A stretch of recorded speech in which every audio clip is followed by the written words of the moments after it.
오늘 이 밤에 우리에게 주시는 하나님 말씀은 구약 창세기 12장 10절부터 20절까지의 말씀입니다. 창세기 12장 10절로 20절까지의 말씀을 우리 한 절씩 교독해서 봉독합니다.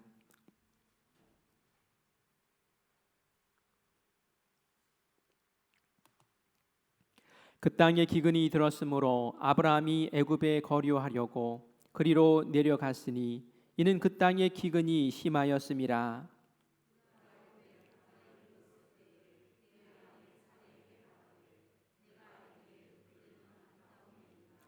애굽 사람이 그대를 볼 때에 이르기를 이는 그의 아내라 하여 나는 죽이고 그대는 살리리니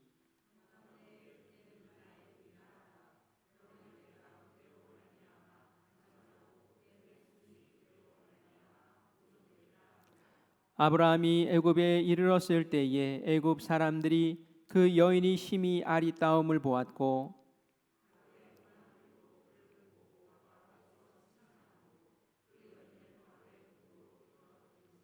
이에 바로가 그로 말미암아 아브라함을 후대함으로 아브라함이 양과 소와 노비와 암수 나귀와 낙타를 얻었더라.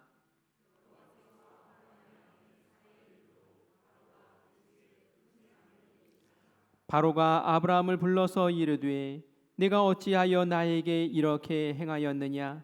내가 어찌하여 그를 내 아내라고 내게 말하지 아니하였느냐?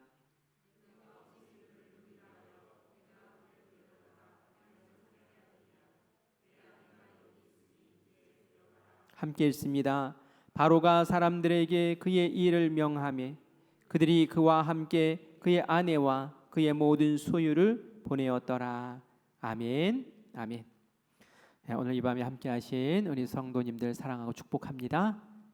오늘 이 밤에 주님의 말씀 듣고 새 힘을 얻고 우리 열심히 기도하다가 응답받는 시간 되기를 간절히 바랍니다.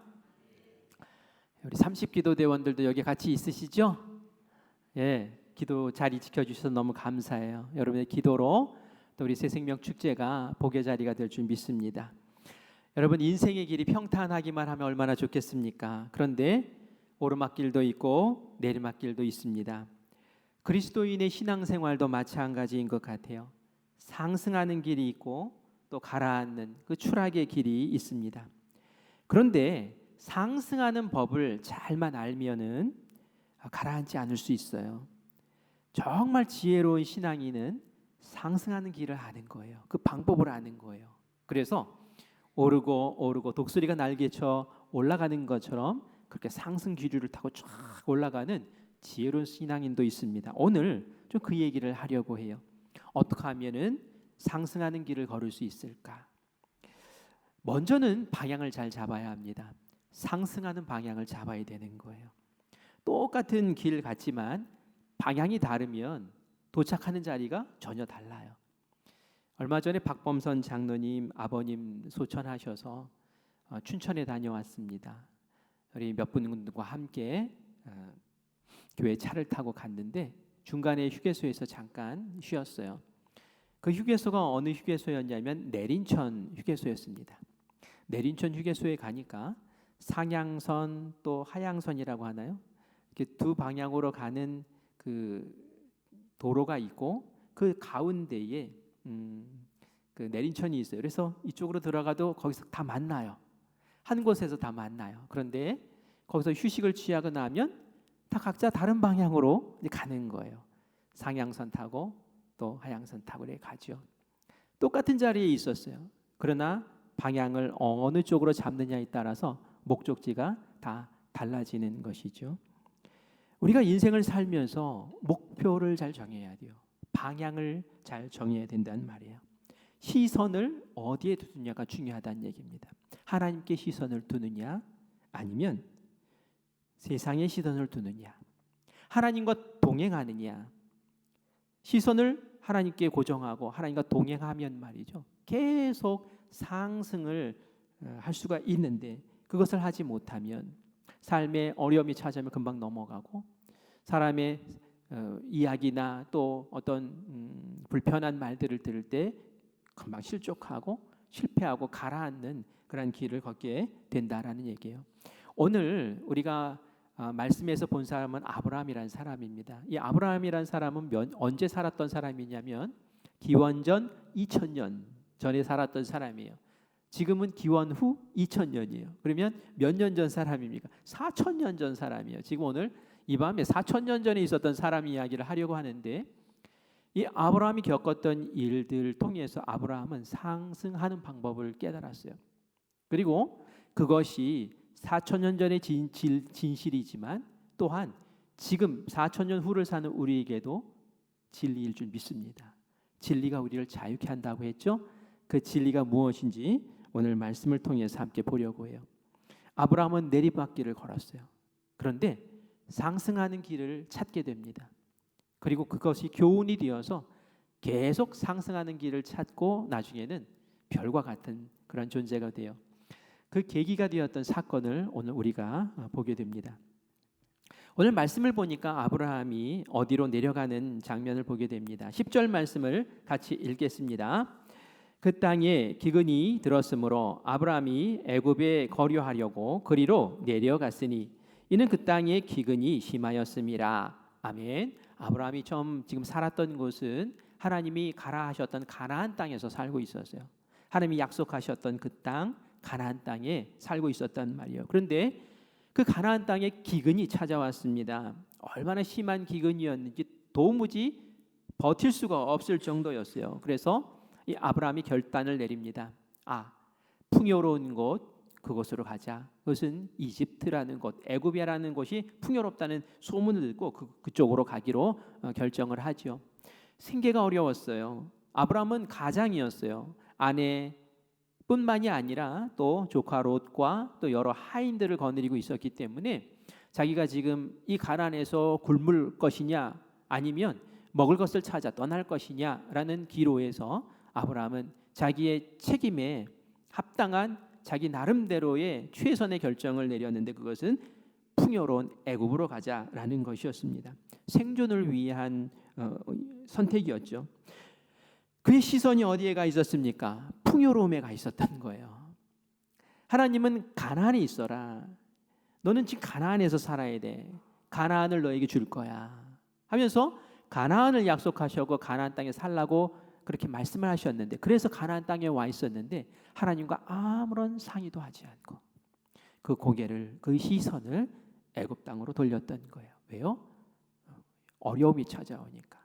풍요로움, 그곳에서 먹고 살아야지 하는 그런 생존의 마음 때문에 그랬던 것이죠. 그런데 이 길이 사는 길이 아니었어요. 이 길은 더 어려운 곤궁으로 가는 길이었던 것을 보게 됩니다. 어떤 일이 있었나요? 애굽에 거의 도착할 때가 되었어요. 그런데 아브라함이 마음이 불안하고 두려워지기 시작합니다. 왜냐하면은 문득 탁 떠오른 생각이 애굽에는 이런 일이 있다고 하지라는 그런 애굽의 풍습이 떠올랐던 거예요. 그것은 뭐였냐면은 아리따운 여자가 있을 경우에 왕이나 관리들이 그 여인을 취하겠다라고 마음 먹고 작정을 하면 그 취할 수 있는 권리가 있었다라는 것을 아브라함이 생각하게 된 거예요. 그런데 불행하게도 아브라함의 아내 사레가 너무너무 예뻤어요. 이 당시 사레의 나이가 몇 살인 줄 아세요? 65살. 65살인데 이뻤어요. 근데 저는 얼굴이 막 탱탱하고 예쁘고 이게 아니라 기품이 있었던 것 같아요. 어쨌든 아브라함이 봐도 내 아내 너무 이쁜데 어떡하지? 예뻐도 걱정이에요. 왜요? 이제 애굽 땅에 들어가면 사람들이 저 여자 이쁘다. 어디서 온 여자야 도대체? 하면서 소문이 나기 시작하고, 그리고 관리들이 아니요 왕이 눈독을 들여서 이 여인을 취하고 싶을 때에 남편이 있대요 이러면 이 외국에서 온 사람이니까 그 남편 죽여버리고 그리고 내 아내로 취하면 되잖아 이렇게 생각할 것을 염려한 거예요. 사실 뭐 그렇게까지 나가지는 않을 것 같은데 아브라함이 두렵고 염려하는 마음이 이렇게 걱정이 키웠던 거예요. 그래서 아브라함이 얘기합니다. 여보 나 좀 삽시다. 왜요? 당신 너무 이뻐. 들어가면은 나 죽이고 당신을 아내로 취하려는 사람이 분명히 있을 것 같아요. 나 죽으면 안 되잖아. 정말 치사해요? 그렇지만 이런 남편 참 곤란하죠. 그렇지만 나 좀 삽시다. 우리 같이 삽시다. 누이라고 합시다. 그렇게 해가지고 입을 맞추고 들어가게 되지요. 정말 아니나 다를까 사람들이 사례가 길을 가는데 다 홍성홍성합니다. 뭐 사진이 핸드폰이 있으면 막 찍고 난리가 났을 것 같아요. 그러면서 이 소문이 정말 바로 왕에게까지 올라갑니다. 바로 왕이 데리고 와봐라 라고 얘기를 하고 아브라함과 사레가 바로 왕 앞에 같이 서게 되죠. 이때 아브라함이 얘기합니다. 이 여인은 제 누이입니다라고 얘기를 하고 사레도 고개를 끄덕끄덕 한 거죠. 바로 왕이 너무 잘 됐다. 그렇다면은 우리 잘해보자 하면서 예물을 막 주는 거예요. 뭐 나귀도 주고 낙타도 주고 그냥 막 소도 주고 양도 주고 막 이러면서 결혼 예물을 막 주면서 이제 결혼 준비를 이제 하게 됩니다. 가슴이 철렁했죠. 그러나 살았다라는 안도도 있었죠. 아브라함이 이제 물러났습니다. 여러분 이게 행복한 종말입니까? 먹고 살 수는 있게 됐어요. 그 자리에 굶어 죽지는 않게 됐어요. 그런데 아내를 잃게 됐어요. 그리고 거기서 어느 정도까지 있어야 될지도 모르겠어요. 하나님이 계획하셨던 것이 다 어그러져 버렸어요. 하나님은 가나안 땅에서 사레가 잉태해서 아기를 낳고 그 후손이 이스라엘을 이루어서 하나님의 백성, 하나님의 나라를 만들 그런 계획을 가지고 계셨는데 지금 아브라함이 하나님과 아무런 상의도 하지 않고 하나님은 전혀 생각도 없이 그냥 자기 생각대로 그냥 먹고 살겠다고 그렇게 애굽에 내려가서 지금 다 엉망진창을 만들어 버렸어요. 나중에 아브라함이 생각해 보니 큰일이에요. 이거 어떻게 수습을 하지? 외국에서 낯선 이방인이 그것도 바로 왕에게 가가지고 그거 잘못됐습니다. 제가 그거 헛소리를 했습니다. 제 아내 좀 돌려주십시오. 이렇게 말했다가는 죽음이죠. 난감한 거예요. 이게 뭡니까? 하나님 보지 않고 내 마음, 내 뜻, 내 주장대로 그렇게 즉흥적으로 살았을 때의 모습이라는 거예요. 이게 추락한 인생이라는 거예요. 하나님과 동행하지 않고 하나님 보지 않고 그냥 곤두박질 친 인생. 뭔가 두 손에는 쥔 것 같은데 중요한 것은 다 잃어버린 그 인생 말이죠. 아브라함이 이렇게 실패를 해버리고 말았어요. 내리막길을 걸었단 말이에요. 이런 순간에도 아브라함은 기도하지 않았어요. 성경에 보면 기도했다는 표현이 없어요. 아브라함이 까마득히 그냥 하나님 잊고 그렇게 있었단 말이죠. 그런데 말이죠. 아브라함이 하나님을 보지 않고 여쭙지도 않았지만 하나님이 이 아브라함을 불쌍히 여기시더라라는 것을 우리가 말씀을 통해서 보게 됩니다. 누가복음에 보면은 탕자의 비유가 나오죠. 작은 아들이 아버지를 떠납니다. 이 아버지는 하나님이에요. 근데 이 하나님의 눈을 피해서 도망을 가는 거예요. 하나님이 계신 곳과 반대 방향으로 도망을 가는 거예요. 하나님을 의지하고 하나님의 보호하심 속에 지내던 이 아들이 그냥 도망을 쳐서 자기 마음대로 즐기기 위해서 애를 씁니다. 근데 잠깐 즐거웠어요. 어떻게 됩니까? 곧 이어서 돼지 우리에서 중리 산이 그러고 있었어요. 하나님을 떠난 인생, 하나님 바라보지 않는 인생, 하나님과 동행하지 않는 인생은 결국 잠깐 즐겁다 이렇게 돼 버린다는 얘기예요. 그런데 회복의 역사가 이 탕자의 비유에서 일어납니다. 이 탕자의 비유는 예수님이 말씀해 주신 비유의 말씀이에요. 회복의 지혜를 주시는 거예요. 어떻게 이 아들이 회복됐습니까? 맨 밑바닥에서 다시 하나님을 보는 거예요. 그 밑바닥에서 하나님을 찾는 거예요. 내가 지금은 이 모양 이 꼴이지만 정말 면목 없지만 내가 아버지에게만 돌아가면은 아버지에게는 면목 없든 내가 뭐 아들이라고는 말씀할 수 없지만 그래도 나에게 먹을 것은 주시겠지, 살 수는 있겠지 하는 그 마음으로 죄송한 마음으로 아버지께 돌아가죠. 이게 신앙인의 회개의 모습이라는 거예요. 내리막길을 딛고 다시 한번 떨쳐 일어서는 길. 그게 바로 이 회개라는 거예요. 회개는 그래서 우리가 슬퍼하고 속상해할 단어가 아니에요. 회개는 너무너무 소중한 단어예요. 왜냐하면은 내 내리막길을 이제는 멈추고 다시 상승의 길로 돌이키게 하는 길이기 때문에 그래요. 회개라는 표현이 헬라어로 메타노이아라고 얘기를 합니다. 메타노이아. 따라해 볼까요? 메타노이아. 메타라는 뜻은 변화, 전환이란 뜻이에요. 변화되고 전환된다는 거예요. 노이아는 뭐냐면 생각, 마음, 가치관 이런 것들을 얘기해요. 다시 말해서 메타노이아, 회개라는 뜻은 내 기존의 생각, 내 기존의 마음, 내 기존의 어떤 이해 이런 것들을 확 180도 뒤집어 바꿔서 전환시킨다는 뜻이에요. 다시 말해서 하나님 보지 않고 내 생각대로 해도 돼라고 했던 생각을 이제는 하나님 어떻게 해야 됩니까? 하고 돌이키는 것을 이야기합니다. 그 방향이 이제 하나님께 집중하는 것을 이야기를 해요. 세상을 향했던 시선 하나님께 돌리고 하나님과 함께하고 그리고 기대하며 그 길을 걸어 나아갈 때에 이 밑바닥 쳤던 이 내리막길에서 다시 돌이켜서 상승하는 길로 나아갈 수 있게 된다는 말씀입니다. 탕자가 그랬죠. 결국은 아버지의 품에 안겼어요. 기대도 안 했던 아들의 직분을 회복시켜 주시고 그리고 마을 잔치를 벌이시는 그 아버지의 기쁨 가운데 이 작은 아들이 함께 있는 것을 보게 됩니다. 탕자가 갔던 그 길, 도망쳤던 그 길과 돌아왔던 그 길은 같아요. 그렇죠? 그 길로 다시 돌아왔어요. 그런데 뭐가 달라요? 방향이 다른 거예요.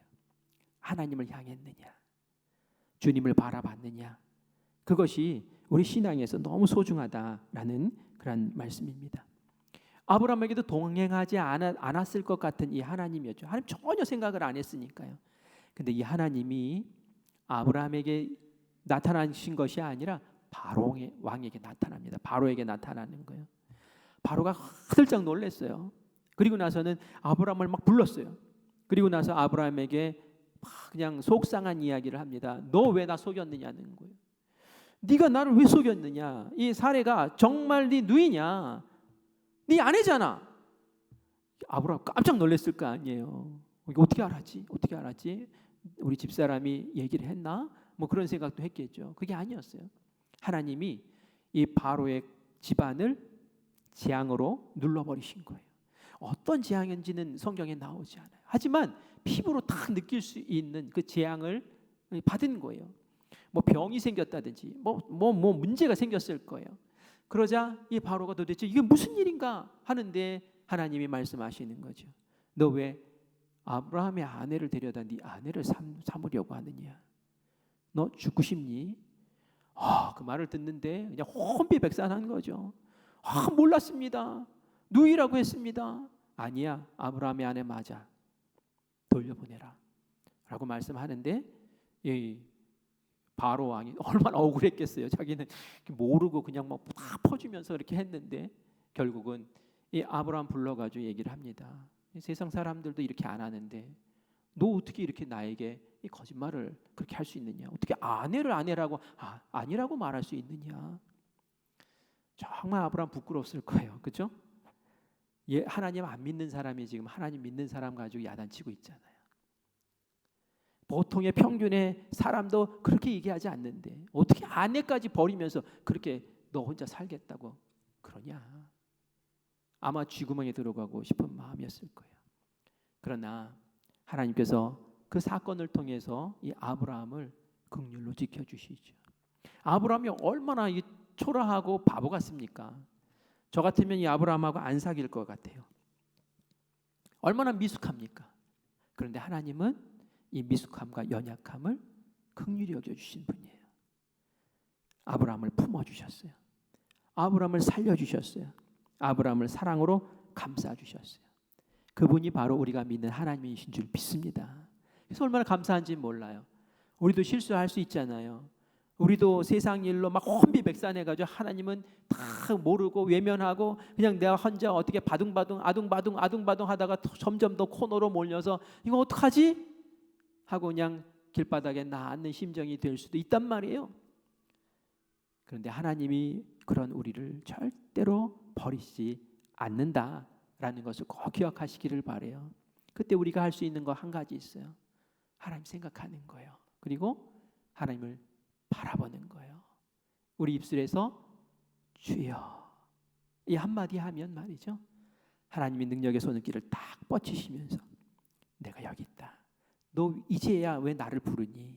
내가 얼마나 널 기다렸는데 하시면서 하나님의 사랑과 능력과 권세로 우리를 다시 회복시켜 주실 줄 믿습니다. 이 일이 아브라함에게는 큰 은혜가 됐어요. 그래서 아브라함이 이제 가나안 땅으로 돌아가자. 그래서 챙겨준 것들 다 챙겨. 하나님하고 함께하면 말이죠, 없던 것도 막 있어져요, 그죠? 아브라함 빈털털이 돼서 애굽에 갔다가 하나님과 함께 돌아가는 그 길에는 다 끌고 가요. 재물과 막 낙타, 막 소, 양 이런 거 끌고 다시 가나안 땅으로 가지 않습니까? 그리고 나서 아브라함이 제일 먼저 갔던 곳이 어디였냐면 창세기 13장 4절 말씀 우리 같이 읽겠습니다. 그가 처음으로 제단을 쌓은 곳이라 그가 거기서 여호와의 이름을 불렀더라. 아멘. 아브라함이 어디로 갔대요? 가나안 땅에 처음 들어와서 하나님이 아브라함아 내가 가나안 땅으로 가라 하고 가나안 땅에 보냈거든요. 그리고 그 땅에 가가지고 처음으로 제단을 쌓고 거기에서 하나님 제가 여기 왔어요. 하나님 제가 예배드려요. 하나님 저를 기뻐해 주세요 하면서 예배드렸던 그 첫 자리로 간 거예요. 한 거예요. 내가 하나님 바라보지 못했고 하나님 동행하지 못했고 그런데 하나님 날 버리지 아니하셨고 그 하나님이 나를 이렇게 회복시켜 주셨고 하나님 감사해요 하고 찾아갔던 곳이 바로 그 첫사랑의 그 자리였다라는 거예요. 그리고 나서 뭐라고 했습니까? 거기서 여호와의 이름을 불렀더라. 아마 주여 이게 아닐 거예요. 저 밑 그냥 가슴 깊은 곳에서 눈물과 함께 감격과 함께 울려나오는 그 주여 하나님 하나님 하면서 그렇게 부르짖으면서 하나님 앞에 나아가는 이 아브라함의 모습을 우리가 생각해 볼 수 있습니다. 뜨거운 마음이 회복된 거예요. 이전에는 세상 때문에 세상 문제 때문에 막 흐트러졌던 마음이 이제는 그 자리에서 오직 하나님만 바라볼 수 있는 그러한 뜨거운 심정으로 나가서게 된 줄 믿습니다. 아브라함은 하나님은 돼. 하나님 충분해. 맞아요. 하나님 나와 동행하시면 충분합니다. 이 마음이 그때에 마음 깊이 새겨진 줄 믿습니다. 그리고 나서 정말 그것을 확인해 주는 사건이 하나 벌어져요. 무슨 사건이었냐면 조카 롯과의 이별의 사건이었어요. 아브라함이 가지고 있는 양, 소, 뭐 이런 것들이 막 커집니다. 그와 함께 조카 롯이 키우고 있었던 그 가축들도 막 많아지는 거예요. 그런데 이 초지는 한정이 돼 있는 거예요. 같이 지내면서 목자들이 막 싸웁니다. 서로의 양, 서로의 소 더 많이 풀 먹이겠다고 막 다투고 있는 거예요. 아브라함이 그 모습을 보면서 마음이 아팠어요. 우리가 친족인데 친족의 그 아래에 있는 목자들이 서로 자기가 맡은 양들 더 먹이겠다고 싸우고 있으면 어떡하냐는 거예요. 이게 어른의 마음이에요. 여러분 자녀들이 말이죠 막 싸우고 있으면 속상하죠. 그렇죠? 자녀들이 이렇게 서로 사랑하고 서로 아껴주고 하는 모습 보면 너무 행복하잖아요. 교회에서도 말이죠 그런 게 있어요. 성도들끼리 아웅다웅하고 있으면은 제 마음은 속상해요. 하나님은 얼마나 속상하시겠어요. 그럼 뭐 누가 뭐 좀 잘했다고 뭐 누가 뭐 이게 무슨 소용이 있습니까? 서로 아껴주고 사랑하고 위해주고 격려해주고 그렇게 살아도 모자를 파네. 그렇지 않아요? 아브라함이 답답한 거예요. 그래서 이 조카 롯을 불러가지고 얘기합니다. 롯아, 네가 땅을 정해라. 네가 여기 하면 난 저기, 네가 저기 하면 난 여기. 내가 다 양보할게. 네가 원하는 땅 정해. 우리 싸우는 거 이거 아니잖아. 우리 같이 사랑하고 서로 돌봐줘야지. 이게 지금 뭐 하는 거니? 그렇지? 아니지? 우리 여기서 이제는 이별하자. 너 이제 독립해도 되겠어. 라고 그렇게 이야기를 합니다. 그러자 이 조카 롯이 참 그 위아래가 없어요. 그러면은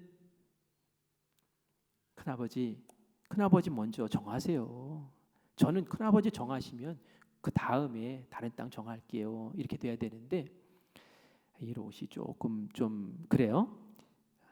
저기요 하면서 딱 지목을 하는데 거기는 소알이라는 곳 근처인데 물이 그냥 많고 그냥 울창한 뭐 이렇게 그 광야가 아니에요. 그냥 초지도 있고 너무 좋아요. 거기가 소돔과 고모라라는데 여러분 잘 아시잖아요. 소돔과 고모라 땅이 있는 그 지역을 딱 짚습니다. 저쪽으로 할게요. 왜 거기를 짚었을까요? 우리 말씀을 한번 볼까요? 창세기 13장 10절 말씀입니다. 우리 같이 읽겠습니다. 이에 롯이 눈을 들어 요단 지역을 바라본즉 소알까지 온 땅이 물이 넉넉하니 여호와께서 소돔과 고모라를 멸하시기 전이었으므로 여호와의 동산 같고 애굽 땅과 같았더라. 아멘. 그 땅이 에덴 동산 같았고 애굽 땅과 같았더라라고 얘기를 해요. 근데 여러분 생각해 보세요. 에덴 동산과 애굽 그 나라가 이게 비교가 되는 겁니까? 사실 이게 비교가 잘 안 되는 거예요. 에덴 동산은 하나님이 만드신 땅이잖아요. 거기에는 평화가 있고 온전함이 있고 풍성함이 있단 말이에요. 근데 애굽 땅은 왕이 있고 아까도 보셨던 것처럼 막 여자 예쁘면 그냥 내 아내로 취할 수 있는 그런 상식적으로 용납될 수 없는 그런 일들도 벌어지고 말이죠. 강팍함이 있고 흑암이 있고 그런 땅이 어떻게 이걸 같은 등급 위에 놓고 뭐 같았더라 이렇게 이야기할 수 있을까요? 롯이 그것을 본 거예요. 롯이 보면서 야 정말 에덴 동산 같네 저기가 애굽 땅 같네라고 본 거예요. 무엇을 본 걸까요? 그것은 말이죠. 풍요로움을 본 거예요. 풍요로움. 에덴 동산의 풍요로움 그것처럼 애굽 땅의 풍요로움 그것처럼 저 땅도 풍요롭네라는 거죠. 그 눈이 풍요로움으로 향하고 있었던 것이죠. 그래서 그 땅을 선택한 거예요. 그러나 하나님의 눈은 달랐어요. 하나님은 어떻게 말씀하십니까? 우리 창세기 13장 13절 말씀 같이 읽어보겠습니다. 소돔 땅은 여호와 앞에 악하며 큰 죄인이었더라. 하나님 앞에 악한 사람들, 하나님을 바라보지 않는 사람들, 하나님과 동행하지 않는 사람들, 저 밑으로 하염없이 내려가는 사람들, 결국은 풍요로움이 있을 줄 몰라도 멸망당할 사람들. 결국 어떻게 됩니까? 하나님과 천사가 그곳에 가서 결국은 그 땅을 멸망시키죠. 롯은 어떻게 됐습니까? 그 땅에 정착하며 살다가 재산 다 내려놓고 그냥 빈손으로 그 땅에서 도망쳐 나오고 인생 종치지 않습니까? 지금 어디로 간 거예요? 내리막길 보고 간 거예요. 그러나 아브라함은 그 길로 가지 않죠. 아브라함은 허탄한 마음으로 조카 롯에게 좀 실망했을 것 같아요. 아니 먼저 선택하라고 지가 먼저 선택하고 저기 가버리냐? 하늘을 봤어요. 하나님을 본 거예요. 그 마음이 헛헛하지가 않아요. 왜요? 하나님 함께 하시니까. 아브라함아 걱정하지 마. 내가 너를 통해서 저 하늘의 별과 같이 많은 후손들을 줄 거야. 아멘. 감사합니다. 하나님은 충분합니다. 내가 너에게 땅을 줄 거야. 하나님 감사합니다. 하나님 감사합니다. 하나님이면 충분합니다. 아브라함은 흔들리지가 않았어요. 그러니까 선택권 먼저 주는 거죠. 이 조카 롯과 아브라함이 얼마나 시선이 다른지 알겠죠. 조카 롯의 모습이 이전 아브라함의 모습이었던 거예요. 그러나 아브라함은 그 애굽의 경험을 통해서 하나님 보는 눈이 생기고 상승하는 방법, 까지 올라가는 그 길을 찾는 법을 알았던 거죠. 조카 롯이 애굽에 같이 갔을까요? 안 갔을까요? 분명히 같이 갔을 거예요. 그리고 아브라함이 큰아버지가 지금 큰엄마를 막 누이라고 하는 것도 다 봤을 거예요. 그리고 어려움 겪는 것도 봤을 거예요. 하나님이 구원해 주신 것도 봤을 거예요. 똑같이 봤어요. 그런데 말이죠. 봤다고 그게 신앙의 삶이 되는 게 아니란 말이에요. 그것을 어떻게 이해하고 그것을 어떻게 나의 것으로 삼느냐가 중요하다는 거예요. 아브라함은 그 사건을 통해서 하나님께 시선을 고정하고 하나님께 동행하며 그 길을 걸을 때 그것이 참 복이구나라는 것을 깨닫고 그렇게 살았지만 조카 롯은 애굽 땅에 가서 와, 풍요롭다, 그것만 보고 온 거예요. 정말 봐야 될 건 보지 못하고. 그리고 나서 소돔과 고모라 땅 보면 와, 풍요롭다. 이왕 사람이 살려면 풍요로운 곳에 살아야지. 한 번 사는 인생 풍요롭게 살아야지. 하나님이고 뭐고 그 마음의 관심에서 사라지고 하나님보다 더 큰 풍요로움을 쫓아서 갔더니 결국은 망하는 그러한 결과를 보게 되지 않습니까? 어느 길을 여러분 걷기를 원하십니까? 상승하는 그 길, 상승하는 그 하나님과의 동행을 여러분 꼭 붙잡으시기를 간절히 바랍니다. 잠깐 정신 놓으면은 우리 무너져요. 늘 집중하고 늘 말씀 보고 하나님 안에서 늘 동행하고 그러면서 기도하고 그러면서 내 삶 속에 역사하시는 하나님이 나를 어떻게 독수리의 날개 짐같이 그렇게 끌어올리시는가, 그것을 늘 경험하며 하나님께 나중에 감사합니다 고백하며 나아갈 수 있는 우리 모두가 되기를 간절히 축원합니다. 혹시 우리 마음 가운데 롯과 같은 그런 무너진 마음이 있었다면은 오늘 이 시간이 회개의 시간이 되기를 바라요. 뒤집어 엎는 시간, 그죠? 완전히 내 생각을 전환하는 시간, 하나님을 다시 바라보는 시간. 그리고 하나님은 선하세요. 합력해서 선을 이루세요. 내가 아무리 실수하고 잘못했어도 주여 하고 내 마음 깊은 곳에서 정말 주님 사랑하고 주님 바라보는 마음으로 부르짖기만 하면 하나님의 은혜의 손길을 오늘 이 밤에도 쫙 뻗쳐내시고 나를 구렁텅이에서 건져 주실 줄 믿습니다.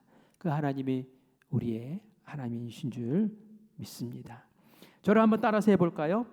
하나님을 잃은 풍요는 내리막길이요. 하나님을 잃은 풍요는 내리막길이요. 시작. 하나님을 잃은 풍요는 내리막길이요. 하나님께 돌아오는 회개는 오르막길이다. 시작. 하나님께 돌아오는 회개는 오르막길이다. 오늘 이 밤에 이 말씀 딱 붙잡고 함께 기도하며 오르막길 올라가는 우리가 되기를 간절히 축원합니다. 우리 함께 찬양하겠습니다.